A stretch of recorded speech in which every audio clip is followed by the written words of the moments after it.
বীরভূমের রামপুরহাট ৩ নম্বর মণ্ডলের ৫৪ নম্বর বুথে গৃহ সম্পর্ক অভিযান চলাকালীন বিজেপি মহিলা কার্যকর্তাদের ওপর তৃণমূলের দুষ্কৃতীদের হামলার অভিযোগ ঘিরে উত্তেজনা ছড়ালো এলাকায়।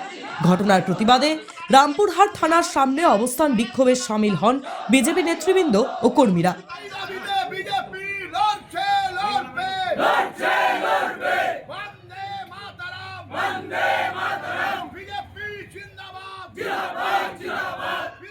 বিক্ষোভ কর্মসূচিতে উপস্থিত ছিলেন বিজেপির বীরভূম জেলা সভাপতি উদয় শঙ্কর ব্যানার্জি, প্রাক্তন জেলা সভাপতি ধ্রুব সাহা সহ একাধিক কার্যকর্তা।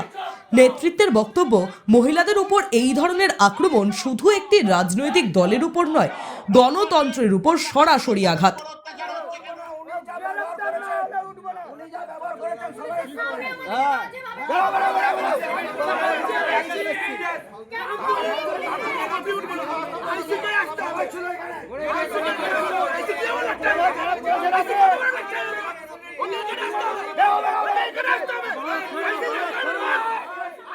দলীয় নেতৃত্ব দোষীদের অবিলম্বে গ্রেফতার ও দৃষ্টান্তমূলক শাস্তির দাবি জানিয়েছে। ঘটনাকে কেন্দ্র করে এলাকায় রাজনৈতিক উত্তেজনা বৃদ্ধি পেয়েছে।